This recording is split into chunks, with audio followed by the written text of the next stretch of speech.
Hello नमस्कार साथियों। आपका संपदा जीएस स्टडी पॉइंट में स्वागत है। आज हम अध्ययन करने जा रहे हैं माध्य मीन। मीन का अर्थ, परिभाषा, प्रकार, एग्जाम्पल और मीन की गणना किस किस प्रकार से की जाती है। ठीक है, तो चलिए हम स्टार्ट करते हैं। माध्य माध्य माध्य का क्या अर्थ है? माध्य किसे कहा जाता है? तो अगर हम समझना चाहें तो माध्य वह मूल्य है जो किसी आंकड़ों के योग को आंकड़ों की संख्या से भाग करने पर, विभाजित करने पर प्राप्त होता है। साधारण शब्दों में किसी भी आंकड़ों की औसत को माध्य कहा जाता है। अगर हम इसको सिंपल भाषा में समझें तो माध्य क्या है? माध्य औसत है। अब इसको एक उदाहरण के द्वारा समझते हैं। 10, 20, 15, 5, 25 ये हमें एक श्रृंखला दे रखी है जिसका हमें माध्य निकालना है। तो जैसा यहाँ फॉर्मूले में लिखा गया है, माध्य इक्वल टू आंकड़ों का योग डिवाइड बाय आंकड़ों की संख्या। तो आंकड़ों का योग क्या हुआ? 10, 20, 15, 5, 25 इन सब का जोड़ने पे आया 75 और इसको डिवाइड करेंगे 5 से तो क्या वैल्यू निकल गई? वैल्यू निकल गई 15। तो हमारे इन आंकड़ों या हमें उपलब्ध कराए गए आंकड़ों का जो माध्य है वो 15 है। हम देखते हैं माध्य के प्रकार। समानता माध्य 3 प्रकार के होते हैं। पहला, समानांतर माध्य। जब भी हम कभी माध्य की बात करते हैं, मतलब मीन अगर शब्द यूज़ होगा, माध्य शब्द यूज़ होगा तो अर्थमेटिक मीन समानांतर माध्य के लिए यूज़ होगा। माध्य का एक प्रकार होता है गुणोत्तर माध्य और हरात्मक माध्य। गुणोत्तर माध्य में वहाँ पे उपयोग किया जाता है जहाँ पे कोई चीज़ मल्टीपल में बढ़ती है, जैसे जनसंख्या 1 से 2, 2 से 4, 4 से 16 इस तरह से। उस जगह पे गुणोत्तर माध्य का प्रयोग किया जाता है। और हरात्मक माध्य का प्रयोग वहाँ किया जाता है जहाँ टाइम डिस्टेंस को सोल्व करना हो। तो अभी हम माध्य का मतलब समांतर माध्य लेके हुए चलेंगे और अधिकांशतः जब भी माध्य की बात की जाती है तो माध्य को समांतर माध्य कह के ही डिनोट किया जाता है। अब माध्य की गणना कैसे की जाती है? माध्य की गणना करने के लिए 3 विधियां हैं। पहली विधि है प्रत्यक्ष विधि, काल्पनिक विधि, पद विचलन विधि। प्रत्यक्ष विधि क्या है?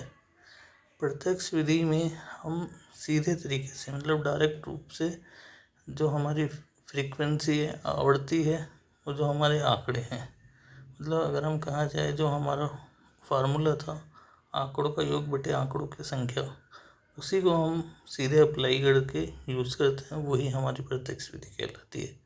काल्पनिक माध्य विधि में क्या होता है? काल्पनिक माध्य विधि तब यूज़ की जाती है जब हमारे पास डेटा थोड़ा ज़्यादा है ना, और उनको सीधे सीधे उनकी गणना करना थोड़ा कठिन हो जाता है। काल्पनिक माध्य विधि में हम एक एज्यूम कर लेते हैं कि हमारा ये माध्य होगा और उसी के आधार पर हम कैलकुलेशन करते हैं। बाद में उस माध्य को जब हम गणना करते हैं तो उस वैल्यू को हम माइनस करके करते हैं, और जब फाइनली जब हम फार्मूले में पुट करते हैं तो उसको प्लस कर देते हैं। A denoted by assume mean. Next विधि है हमारी पद विचलन विधि। पद विचलन विधि काल्पनिक माध्य विधि का एक नेक्स्ट स्टेप कहा जाए। पद विचलन विधि में हम काल्पनिक माध्य विधि से जो हमें एफडी वैल्यू प्राप्त होती है उसी को हम क्लास साइज एच से डिवाइड करके एफ यू प्राप्त करते हैं, एच से मल्टीप्लाई करते हैं और एफ से डिवाइड करते हैं। इस तरह से स्टेप डेविएशन मेथड का उपयोग किया जाता है। स्टेप डेविएशन मेथड पद विचलन विधि का उपयोग अधिकांशतः तब किया जाता है जब आंकड़े एक लार्ज स्केल पे आंकड़ों की वैल्यू ज़्यादा होती है ना, तो उनको सरल तरीके से गणना किए जाने के लिए पद विचलन विधि का उपयोग किया जाता है।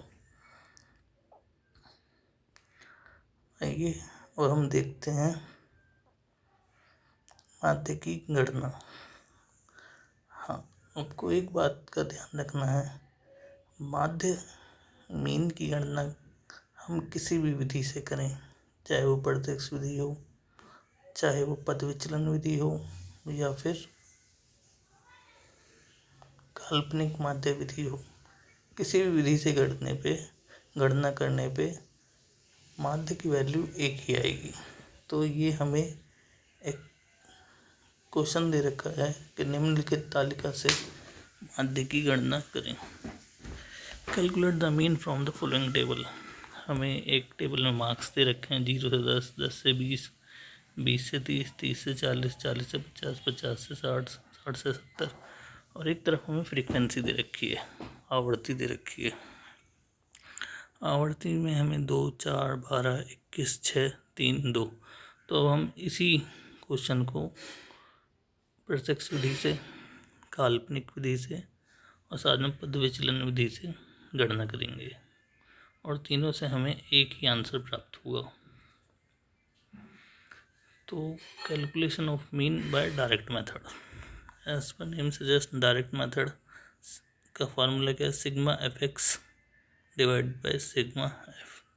यहाँ पे एक्स जो वैल्यू है वो हमारे मार्क्स कॉलम में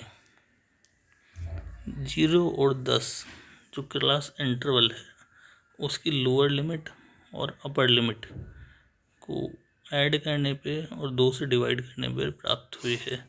जैसे हम फर्स्ट 0 से 10 वाले कॉलम में देखें तो 0 और 10 को ऐड किया और 2 से डिवाइड किया 5, 10 और 20 को ऐड किया, 2 से डिवाइड किया 15। इस तरह से हमें ये 15, 5, 15, 25, 35, 45, 55, 65 ये हमें एक्स की वैल्यू प्राप्त हुई।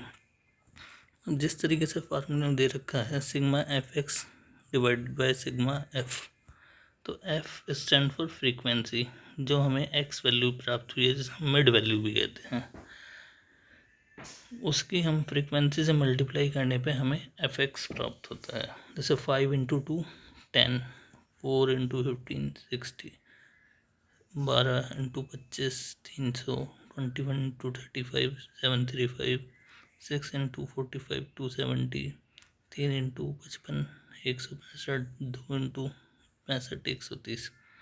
अब फार्मूले में हमें सिग्मा एफ एक्स और सिग्मा एफ की वैल्यू पुट करनी है और हमें उसके बाद उसकी गणना करनी है। तो सिग्मा एफ की वैल्यू 2, 4, 12, 21, 6, 3, 2 ऐड करने में प्राप्त हुई हमें कितनी 50, और सिग्मा एफ एक्स की वैल्यू टोटल करने पे यहाँ पे आया 1670। तो 1670 को हम 50 से डिवाइड करेंगे तो हमारा 33.4 33.4 हमारे माध्य मीन की वैल्यू आएगी। ये जो गणना करी हमने डायरेक्ट मेथड से करी।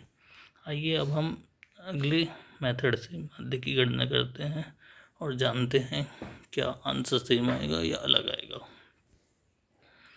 Calculation of mean bye assume mean method, है ना। माध्य की गणना काल्पनिक माध्य विधि से। तो काल्पनिक माध्य विधि का फार्मूला क्या है, sigma F D divided by sigma F plus A. यहाँ पे ए जो वैल्यू है वो है ए इज अज्यूम मीन, जो हमने मार्क्स फ्रीक्वेंसी और एक्स तक डायरेक्ट मेथड में कैलकुलेशन करी थी कि हमारा एक्स कैसे आया। अब हमें डी निकालना है। डी हम कैसे निकालेंगे, एक्स माइनस ए। जैसे हमें ये एक्स वाला कॉलम दे रखा है, इस कॉलम में 5, 15, 25, 35, 45, 55, 65 अगर हम सीधे इनकी मल्टीप्लाई करें तो ये थोड़ा हमें कैलकुलेशन करने में कठिन लगेगा।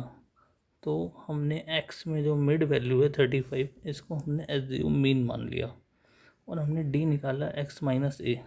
तो 5 minus 35 minus 30, 15 minus 35 minus 20, 25 minus 35 minus 10, 35 minus 35 0, 35 minus 45 10, 55 minus 20, 55 minus 35 20, 65 minus 35 30। तो इस तरह से हमें डी की वैल्यू प्राप्त हुई -30 20 10 0 10 20 30। अब हम एफ डी निकालेंगे, तो जो हमारी फ्रीक्वेंसी है उसको हम डी से मल्टीप्लाई करेंगे तो हमारा क्या रहेगा एफ डी। तो 2 गुणा 30 60, लेकिन ये 60 जो आएगा माइनस का आएगा। 4 गुणा 20 80, माइनस का 80 आएगा। 12 गुणा 10 माइनस का 120, और 21 को 0 से मल्टीप्लाई करने पे आएगा 0। 6 गुणा 10 60, 3 गुणा 20 60, 2 गुणा 30 60। तो यहाँ पे हमें कुछ वैल्यू माइनस में आई है और कुछ वैल्यू प्लस में आई है। तो जब हम इनका टोटल करेंगे तो माइनस माइनस की वैल्यू एक तरफ टोटल कर लेंगे, प्लस की एक तरफ। जैसे प्लस की 180 वैल्यू में से माइनस की 180 वैल्यू माइनस कर दी, लेकिन फिर भी माइनस का 80 रिमेनिंग बचा। अब हम यहाँ फार्मूले में रखेंगे सिग्मा एफ डी। तो यहाँ हमारा सिग्मा एफ डी क्या है -80, और सिग्मा एफ तो हमारा एज इट पहले जैसा रहेगा 50, प्लस क्या आएगा ए क्या था हमारा एज्यूम मिन 35, हमारा ए एज्यूम मिन था 35, वो हमने यहाँ प्लस कर दिया। तो -80 डिवाइड बाई 50 प्लस 35। तो 80 को 50 से भाग करने पर आया -1.6। तो 35 में जब हम माइनस के 1.6 जोड़ेंगे तो हमारी वैल्यू आएगी 33.4, जो प्रत्यक्ष विधि द्वारा गणना की जाने पर भी 33.4 ही प्राप्त हुआ था। तो दोनों मेथड से हमने गणना करी, दोनों मेथड से आंसर माध्य का सेम ही आया। अब अगली विधि है हमारी, कौन सी विधि है अगली? पद विचलन विधि, स्टेप डेविएशन मेथड। ये मेथड हमारा काल्पनिक माध्यम विधि से एक कदम और, है ना, हमारी कैलकुलेशन को आसान बनाता है। जैसे इसमें फार्मूला दे रखा है sigma F U divide by sigma F into H plus A is assume in 35 D equal to X minus A. अब यहाँ पे अभी भी हम डी को देखें तो डी में थोड़ा लार्ज संख्या है, -30 -20 10, तो इसको और छोटा किया जा सकता है। हम डी को डिवाइड करेंगे एच से और हमें क्या प्राप्त होगा यू। तो एच वैसे होता क्या है, कौन सी संख्या एच होगी? जो हमारा मार्क्स है इसमें जो हमारे क्लास इंटरवल हैं 0 से 10 10 से 20, अगर हम इनको माइनस करके देखें 0 से 10 को, तो हमें 10 वैल्यू प्राप्त होगी। तो जो हमारे एच की वैल्यू जो होगी वो 10 होगी। यहाँ हमें डी प्राप्त है -30, इसको 10 से डिवाइड करा तो -3, -20 को 10 से डिवाइड करा तो -2, -10 को डिवाइड करा 10 से तो -1, इसी तरीके से 10 को 10 से 1, 20 को 10 से 2। अब यहाँ फार्मूले में हमें क्या गणना करनी है? F you. तो ये हमें यू प्राप्त हुआ। अब हम यू की मल्टीप्लाई करेंगे इससे फ्रीक्वेंसी से, तो हमारा आएगा निकले क्या एफ और यू। तो जो हमारा ये एफ यू प्राप्त होगा, इस यू में 3 into 2 6, 4 into -2 -8, 12 into -1 -12, 21 into 0 0, 6 into 1 6, 3 into 2 6, 2 into 3 6। तो इस तरह से हम फिर से माइनस माइनस की वैल्यू एक तरफ ऐड करेंगे, प्लस प्लस की तरफ।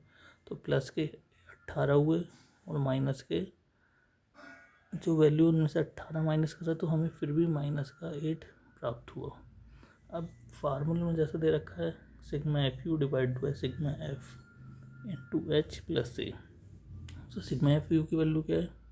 -8, इस पर डिवाइड करेंगे सिग्मा एफ से 50 इंटू एच की वैल्यू क्या थी 10, और प्लस ए इज 35, ये हमारा 35 ए है।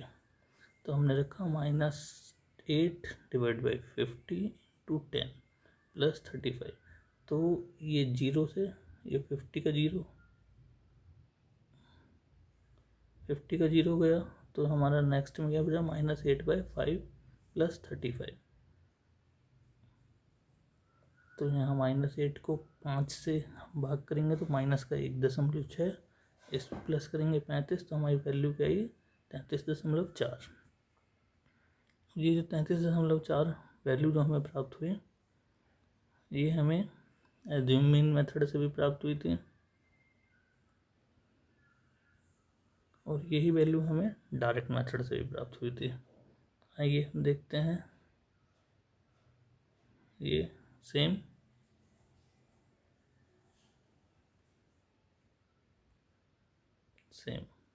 तो इस तरह से किसी भी मेथड से हम माध्य की गणना करें, चाहे वो प्रत्यक्ष विधि हो, चाहे वो काल्पनिक माध्य विधि हो, चाहे वो पद विचलन विधि हो, सभी विधियों से माध्य की गणना करके सेम उत्तर प्राप्त हुआ, जो हमारे कंडीशन में 33.4 है।